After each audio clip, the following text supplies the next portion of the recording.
very warm welcome back to our journey across the universe. I can't quite believe that this is week 5 and there's only one more week to go after today. Our journey's been over a great distance, but time has flown. So now we've seen the universe itself from Earth to the outer reaches. I think it's time now to think about what might inhabit the vastness of the cosmos. So this week we are looking at life, the universe, and everything. Specifically, is there extraterrestrial life?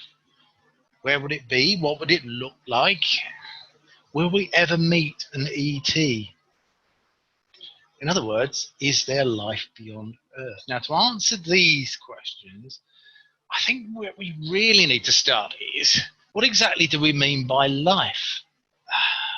Where does it come from, and what conditions are needed? How does life come about? What do we need to have before we can get life? So when we speak of extraterrestrial life, do we mean life or do we mean intelligent life? That's an important distinction. So in order to find out if there is likely to be life outside of Earth, we need to start with a few basics to work our way up. And here we go then, by meaning of life. Now, it may surprise you, but scientists can't actually come up with a definition of what life is that everyone actually agrees on. Now, you may have come across this definition at school before, something like Mrs. Gren or Bring Me or something like that. Mrs. Gren is the one that I tend to use. Now, it's quite a useful way of thinking about life, though.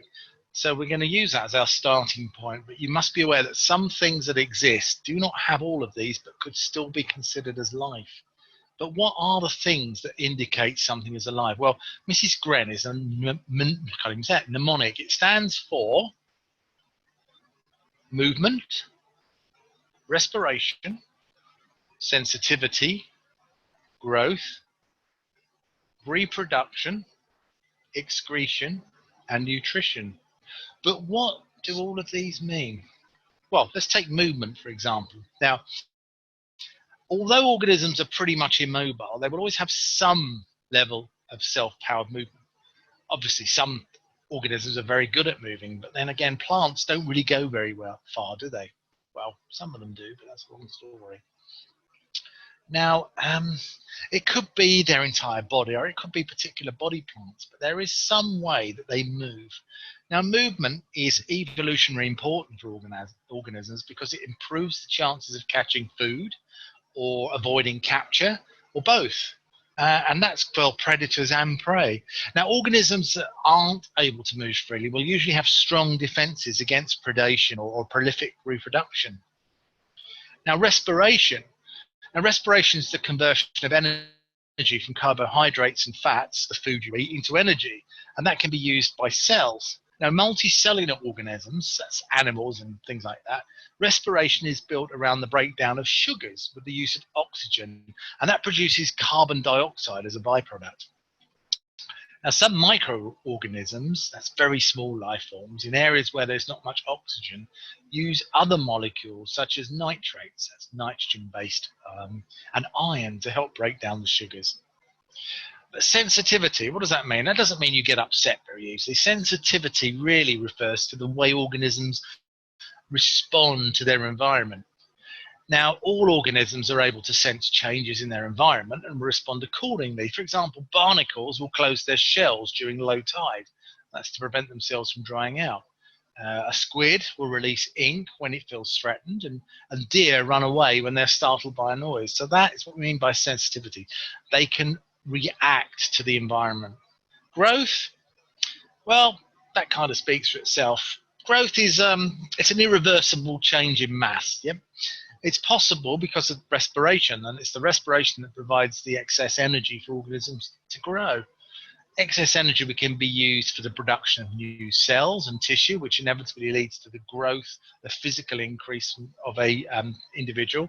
And it can also be used to grow replacement cells when we damage. So if we cut ourselves, like I did at the weekend gardening, that's now replacing the cells in there gradually. So I'm growing, even though I'm not growing, if you see what I mean. Reproduction, well, reproduction, all living things reproduce. In other words, they have babies. Now, reproduction is the creation of a living thing from an existing organism. Now, the simplest form of reproduction is the division of one cell into two. Now, for large multicellular organisms, bigger animals and things like that, reproduction is more complicated than a single division of a cell. And reproduction can occur sexually or asexually. Now, sexual reproduction requires two organisms, and asexual reproduction is where one organism produces a new organism entirely by themselves. In sexual reproduction, the genetic material from each parent is split in half, and it's combined with the genetic material of the second parent. And that creates a unique individual with a mix of genes from two parents. Then we have excretion. Now, excretion is basically the scientific word for wee and poo. All organisms produce wastes that need to be removed. Now, normal functions in cells and tissues of organisms produce waste such as urine, dead cells, carbon dioxide, all that sort of stuff. So if waste products stay inside an organism, then they build up and they become toxic. They basically poison the animal and it will eventually die. So therefore, all organisms have to have a method for removing those waste products from their body. Now, excretion is the term used to define the removal of waste products from an organism.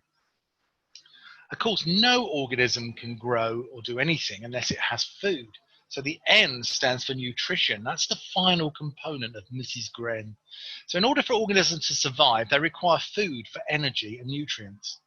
Energy and nutrients are essential for growth, survival, and reproduction. And many living things, such as animals, acquire nutrients by eating other organisms. Other organisms, such as plants, get food and nutrients from the environment. Plants use energy from the sun to convert carbon dioxide into sugars, and their roots absorb waters and nutrients from the soil.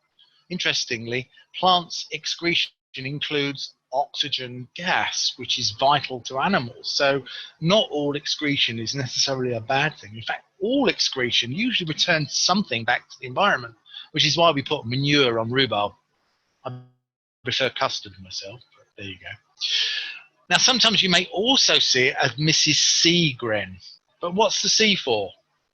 To sail the ships on. No, I mean, seriously. Dad jokes aside, I didn't hear anyone laugh, but then I've got you on mute. So dad jokes aside, it stands for control. Now, control refers to how organisms react to what's going on around them. Okay, we need to recognize the importance of how living things control their internal environment. So all living things have an internal environment inside their body and inside their cells. And this internal environment needs to be maintained within certain conditions. The control refers to the way organisms are able to preserve the environment inside their cells and organs. And they control it to a certain set of conditions. They maintain, keep steady, an internal environment of organisms. And it's known as homeostasis, which is a posh word for saying it keeps everything exactly how it needs to be. The right temperature, the right amount of water, the right amount of sugar and glucose in the blood for energy, that sort of thing. So a living organism can control that through a feedback system involving the central nervous system and chemicals called hormones, which are chemical messengers which send these messages around the body to make things happen. So that is what the control. So that's why sometimes it's Mrs. Seagren. Now, perhaps it might be easier if we considered how life on Earth started.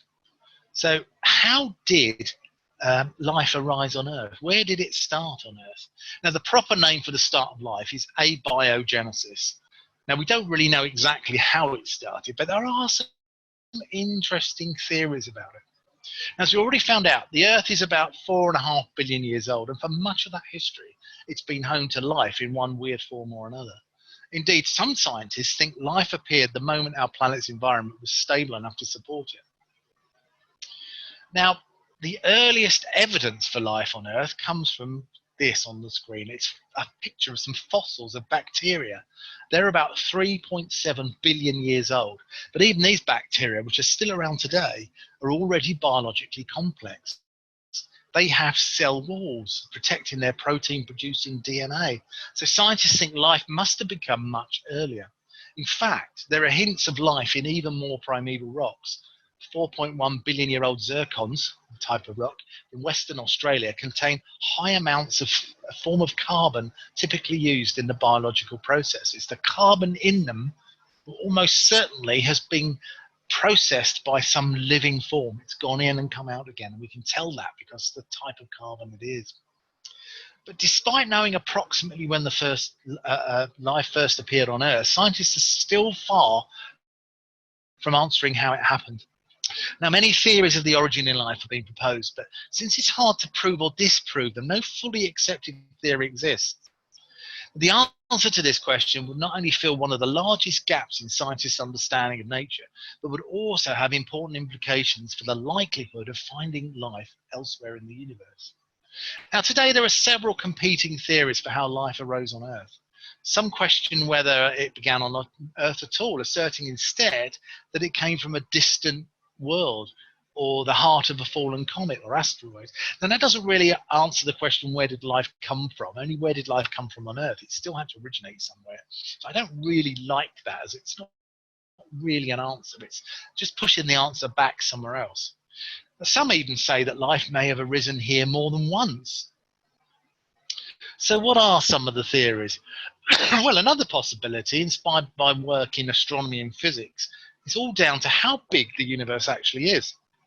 So the universe contains billions and billions of planets, so many in fact that the chances that life will arise on one of them is not really so remarkable.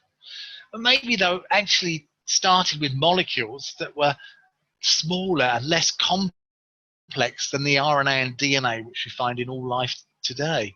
Early life may have involved more simple chemical reactions that eventually led to a self-sustaining system involving the formation of complex molecules. In this case, the odds aren't astronomical anymore. Trying to recreate an event that happened billions of years ago is a very difficult task, but many scientists believe that, like the emergence of life itself, it is still possible. Now, the solution of a mystery of this magnitude is totally unpredictable. It might happen next week, or it might take another 1,000 years before we know. One of the most likely explanations is that life originated in the deep ocean. Now, down there you find hot volcanic vents, and that would have mixed with the chemicals and the stuff that would have been in the early Earth and combined them, causing them to come together, and the heat energy and the pressures and the bubbling gases and everything would have been a sort of a hodgepodge of chemical reactions going in there. And some of those chemical reactions, some of the chemicals started to combine, and they developed a chemical process by which they were able to copy themselves. They took other basic elements together and built a copy of themselves, and they built a copy of themselves, and so on and so on. And as the chemicals became more and more complex, more atoms in there, this copying process developed into what we now call RNA and then DNA. Now, DNA stands for deoxyribonucleic acid, and it's a chemical. It's a very long and twisted molecule of proteins, and it's the chemical that we find in all life on Earth, everything, all plants, all animals, insects, tigers, giraffes, chimpanzees, humans, spiders, all sorts of animals. Every single animal has this chemical inside. It just differs slightly. It's the genetic pattern, the recipe, if you like, that an organism uses to grow into its ultimate form from simple cells. It's what makes you human, and a spider, and a giraffe, Well, you get the idea. It's also how characteristics are passed from one generation to the next. Like why you look a bit like your parents, perhaps. Maybe you've got the same colour eyes and hair. You know, you've got your dad's eyes and your mum's hair and your auntie's nose. You should give it back to her at some point. So there are very, very different life forms as well. So how did all those different types of life form arise on Earth? It's not just one form of life. There's stuff that's wildly different. You've got bacteria and viruses, fungi, trees, flowers, insects, reptiles, mammals, and but how did we end up with so many different species? Well, It's all down to two processes. Firstly, evolution, and secondary, natural selection. But what exactly are these? Well, evolution is a way a species changes. It changes in very small increments. So over many generations, subtle changes change the way an animal is, and natural selection is the way in which some of those changes are favoured. So the environment might make it more likely for a particular beak shape or a particular length of neck or leg or size or amount of fur or lack of fur. But there'll be subtle differences, and some of those differences will make it more likely that that animal will grow up into be an adult animal and have babies, and then they will pass that thing on, whether it's a longer neck or a shorter beak or a bigger beak or sharper claws or can run faster, all sorts of things. They'll be passed on from generation to generation. So let me explain. The accepted theory of evolution explains that it happens by natural selection. Now, the key points are individuals in a species show a wide range of variation, and this variation is because of differences in their genes. Now, individuals with characteristics most suited to their environment are more likely to survive and reproduce, as we said. So, survival of the fittest. A lot of people think survival of the fittest means the strongest. You know, he's fit, she's fit, or it means the tallest, or the biggest, or the fastest. But it's not. Survival of the fittest doesn't mean that. Fittest means best fitted to the environment.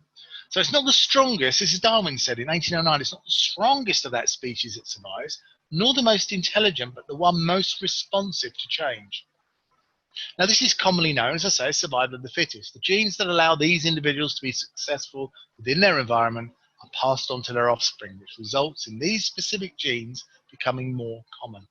Those that are poorly adapted to their environment are less likely to survive and reproduce, so their genes are less likely to be passed on to the next generation. Now, over a period of time, a species will gradually evolve. Now, both genes and the environment can cause variation, but only genetic variation can be passed on to the next generation. Now, speciation is when you get genetic change over a long period. So if two populations of one species become increasingly different in what we call a phenotype, so that's the code inside that DNA, the genes, then they stop being able to interbreed. They can't reproduce and produce fertile offspring, and it results in the formation of new species.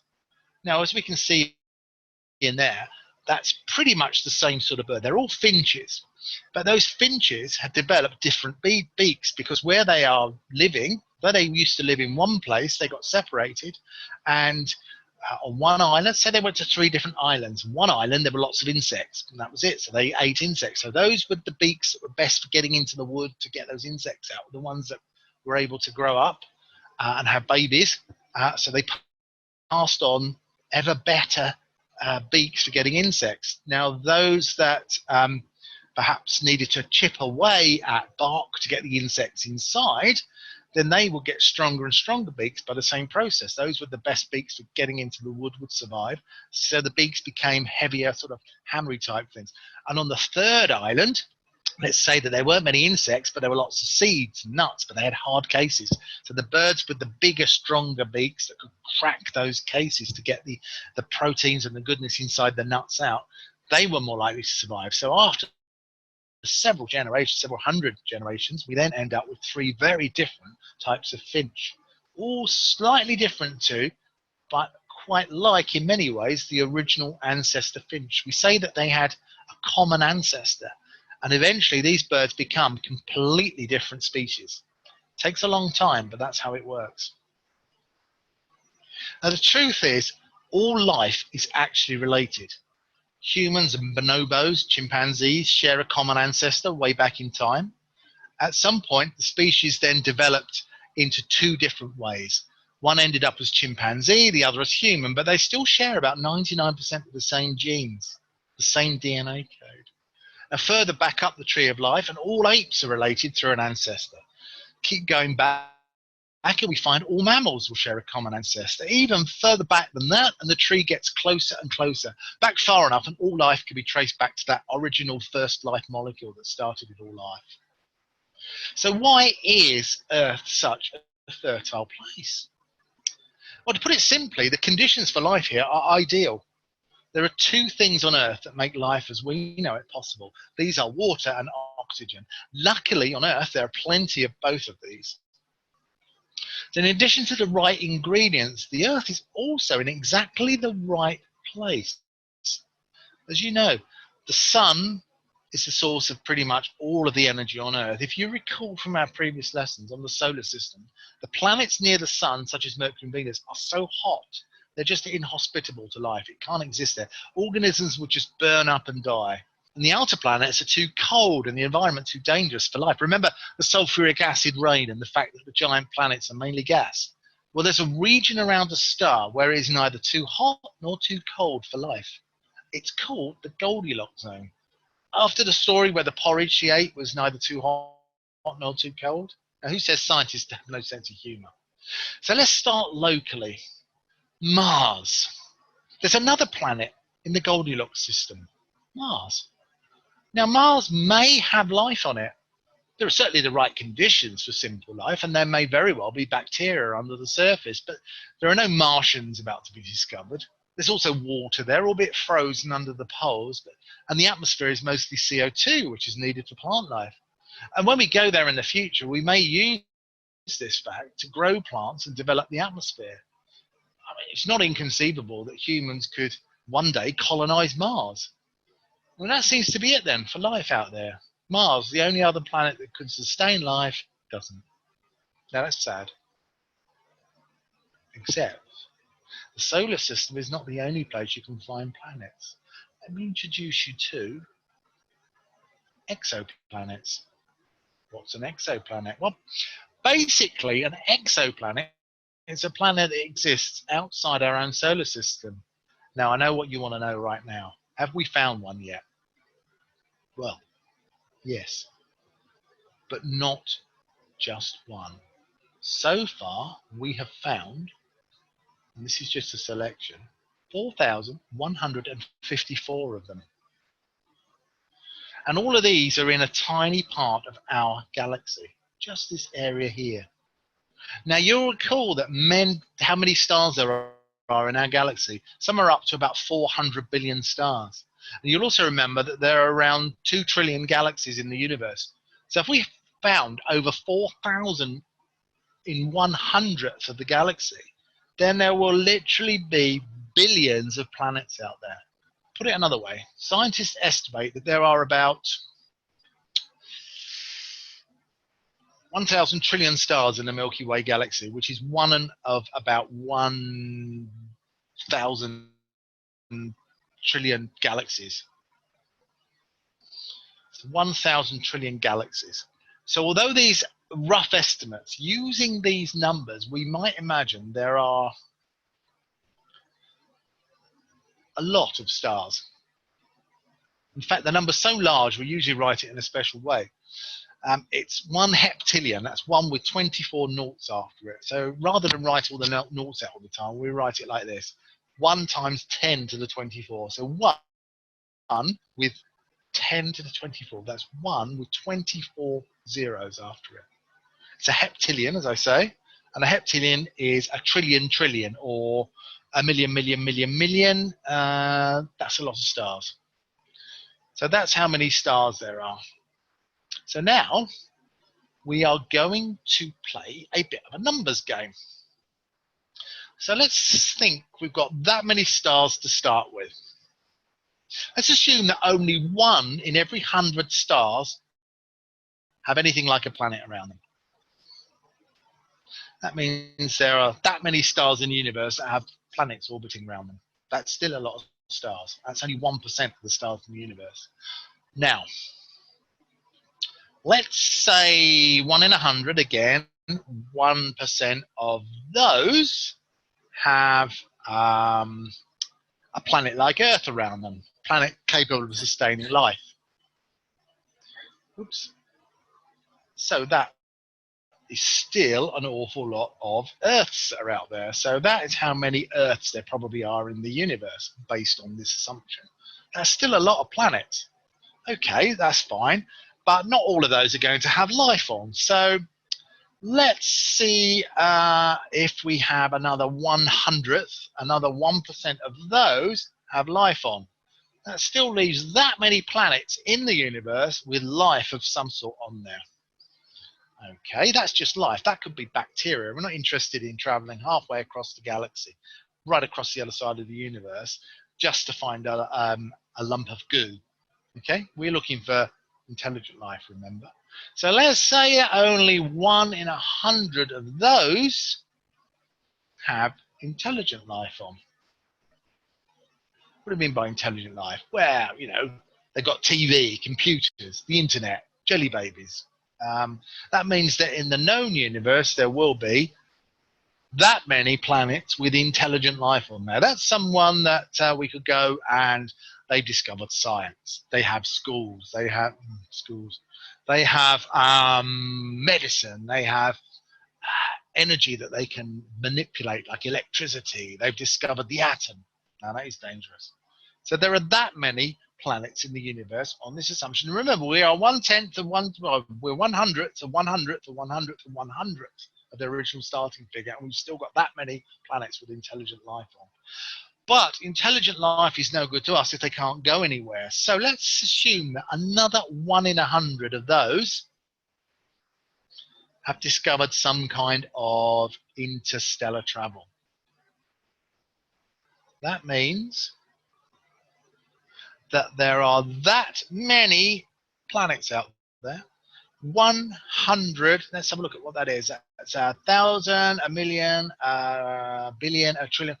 100 trillion planets with intelligent life that is capable of interplanetary travel. So traveling around the universe like us. So if we carry on much longer, we're going to bump into some of them, aren't we? Let's face it. That is still an awful lot of worlds out there that could have life on. But what is that life going to look like? Well, if you can imagine what life on Earth is like, what life on other planets going to be? I mean, life on Earth is very diverse. I mean, you've got a spider. A spider's different from a snake, which is different from a squirrel. Even birds can vary in size and shape and colour. I mean, compare a tiny, beautiful little colourful hummingbird, the smallest bird there is, with an emu.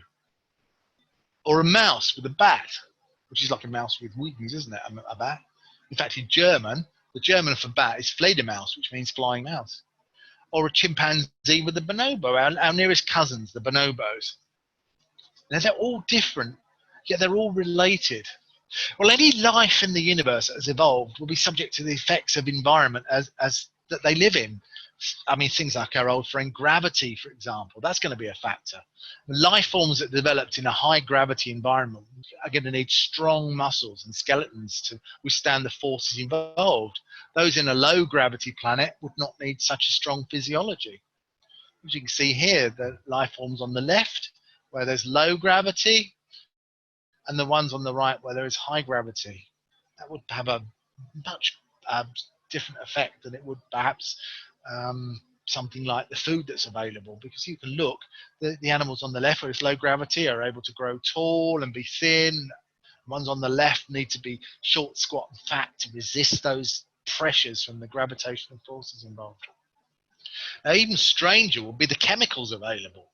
For example, all life on Earth is based on what we call carbon. Okay, it's carbon-based life forms. That is, the cells in plants and animals in the bodies are organic. They're made up from carbon, hydrogen, and oxygen. And if there was no carbon around, perhaps the next best thing could be used. Now, silicon. Silicon is very much like carbon and bonds with other chemicals in a very similar way. And it's also the main constituent of rock. So we could have creatures that are more rock-like in makeup. I mean, what would they look like? Maybe something like this. Will all life require oxygen? Maybe some planets have life forms that breed carbon dioxide or hydrogen, or who knows? Now, there is a little thing here that you can do, which I would like you to have a go at. I'm going to do it in the middle of the slides this week. But I think it would be nice if you could design an alien. Now, what I want you to do is to have a go at designing what you think an alien might look like on a planet of your imagination. So use some of the information about today's lesson to allow for things like gravity, which chemicals your life form will be made up from. What effect would evolution have had on your alien? How many limbs, eyes, legs, arms, that sort of thing? And why not send it to me? I may put it up on my YouTube channel, take a photo of it and make a little video of all your efforts. So if you want to have a go at drawing one or designing one, making a model, photographing it and send it to me, you can send it to the email address on there, which is competition@adastralconsulting.co.uk. I'll give it to you again at the end. But that would be good. I'll give you a couple of minutes to write that down if you want to. But competition@adastralconsulting.co.uk.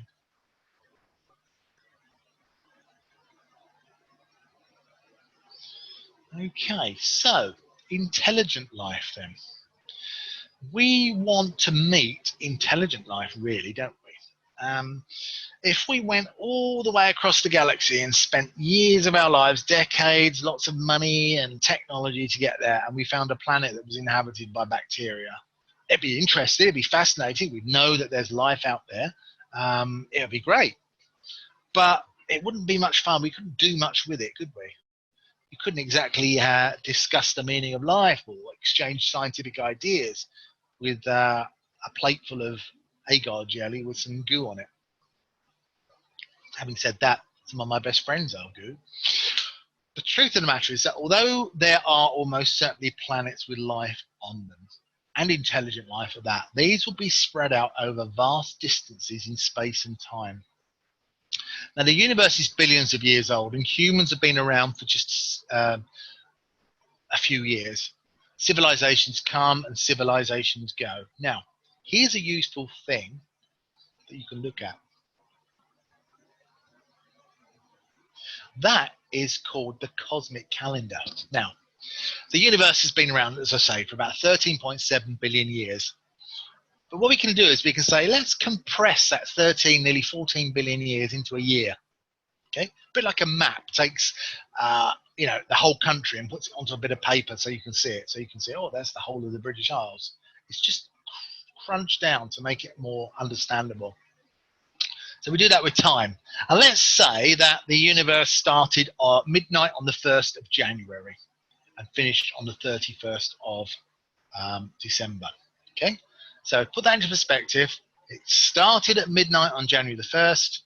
If that was the case, humans would only have been around for a few minutes before midnight on December the 31st. That's right, just a tiny bit. As you can see on here, in January, that's when the universe came into existence. February, it was still cooling down. There hadn't been much there. March, similar, the same. April, and it wasn't until May that the Milky Way started to form. We then go on for another 3 months, June, July, and August, as the universe carries on expanding. And it wasn't until September that we started getting geological records and fossils going back. So the solar system came into existence around September. So we've already got through most of the year. Summer's gone, spring's gone, school's finished, and we've gone back. And now the universe, the solar system has sprung into life. October is when the first octosis is detected. So that's the first plants on Earth. And then November, we get eukaryotic cells, which is the first animal type cells. So not until November, but they're very, very tiny. They're not even animals yet. So December, we have to expand up a little bit. So it wasn't until the 15th of December that we started to get trace fossils, the earliest fossils. And it wasn't until the 17th of December that we would find arthrocytes, which are arthropodi, which are the very first mollusks. They're like very early snails and slugs and things like that.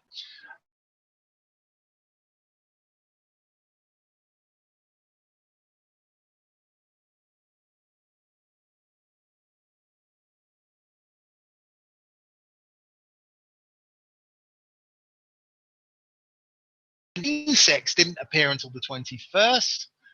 Amphibians That's the first creatures that started to come out of the sea and go onto land. That didn't happen until the 22nd of December. Reptiles appeared around the 23rd.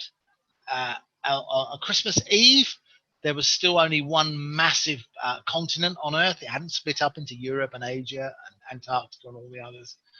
Dinosaurs didn't appear on the Earth until Christmas Day. And then mammals didn't appear until Boxing Day. Birds the day after that. Flowers didn't emerge until the 28th. The Tyrannosaurus Rex was around on the 29th of December. And dinosaurs became extinct and mammals took over on the 30th. And on the 31st, in the morning, as the sun was rising, apes and monkeys split. And it wasn't until 8 o'clock in the evening that humans and chimpanzees split, the earliest humans. And then one of the earliest humans at 9:20 was Australopithecus, was the first time anything human-like walked upright.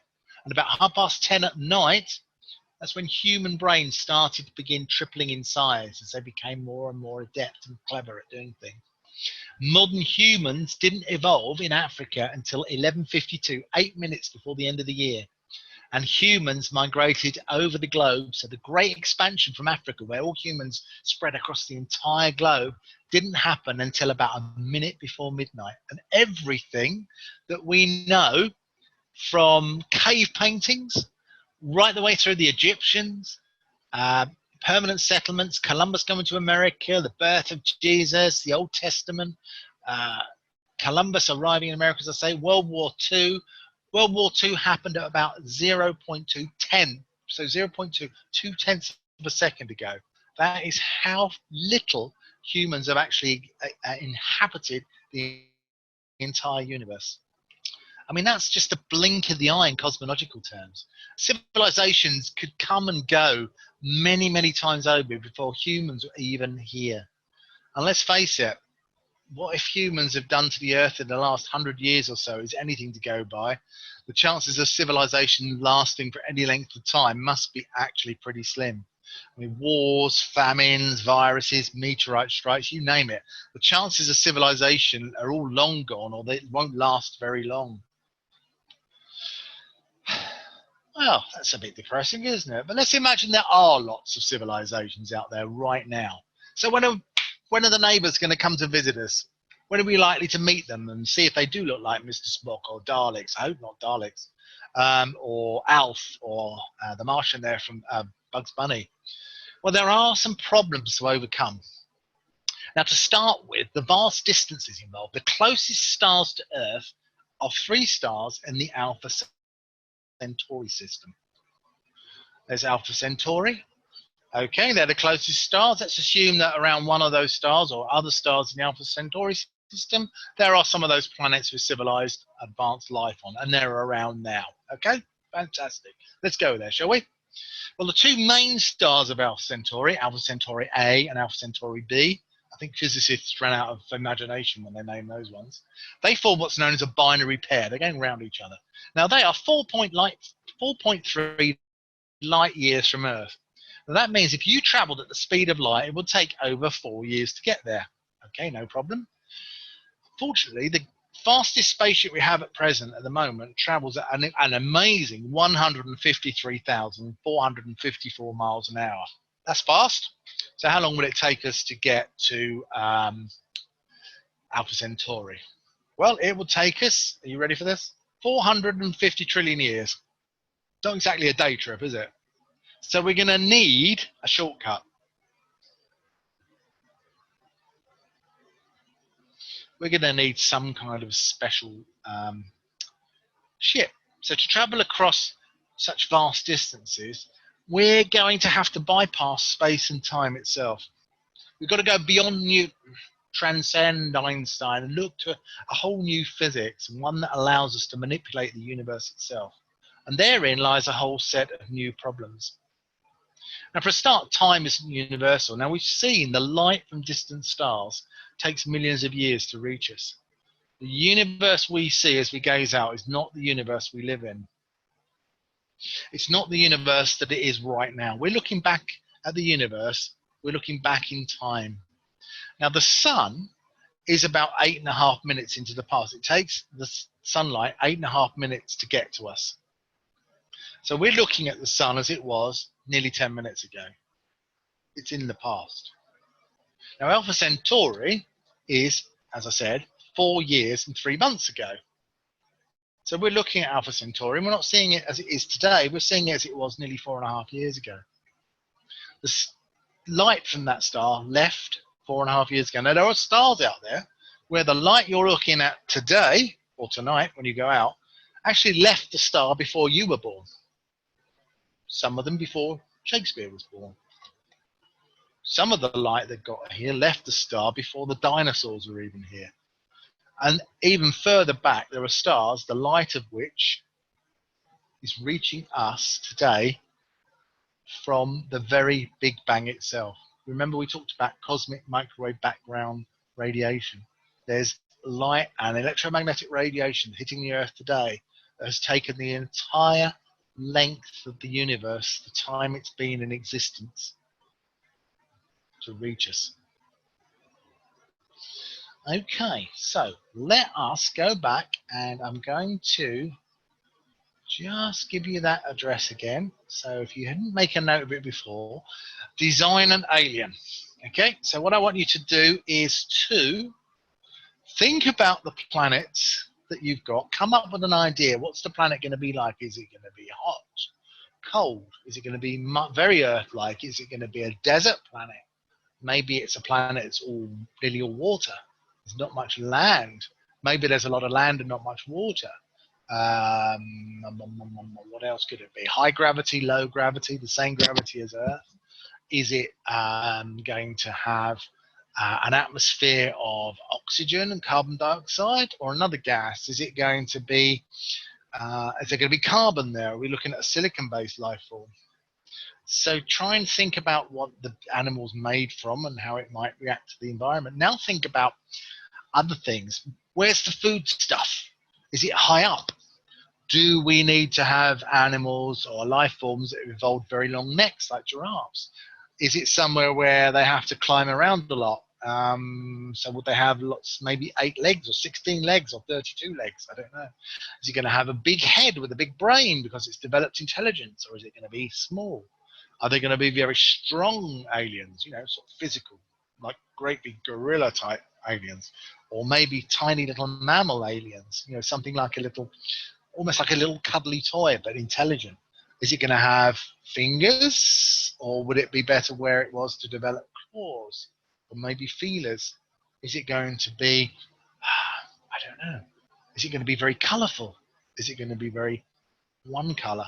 Are there going to be lots of different life forms on that planet? Are they going to be different colored like we have on Earth? Are they going to be tall ones, short ones, fat ones, thin ones? What's it going to be like? So yeah, have a go. Design your alien, make a nice 3D model, take a photo or draw it, or maybe go onto the internet and perhaps cut and paste some images and try and build a composite alien. I'll tell you one thing that's never evolved on Earth that do you think might evolve on an alien life form? Wheels. There's not a single creature in the Earth that I can think of that's developed wheels. They all have legs, or what's left of legs, or they go along on their tummy or muscles, but I can't think of an animal that's evolved a wheel. That'd be cool. Yeah, how many heads has it got? How many eyes? Are the eyes on stalks? Are the eyes inside? Is it capable of speech? Good one. How does it communicate? What do they smell like as well? They smell funny, nice. Use your imagination, design an alien, and then come back and let me see. Okay, right, so that brings me to where we're going next, because in short, if we want to explore the universe, we're going to need a time machine. We've already got one. To explore. We need to travel in time as well as space, and time is not quite what you think it is. And that is the subject of the next and final installment of our journey across the universe. Time. In the meantime, I will see you next week, or last week, or 500 years ago, or at some point in the distant future as we discover the nature of time itself. Until then, keep wondering about the universe, and I'll see you next week. Bye for now.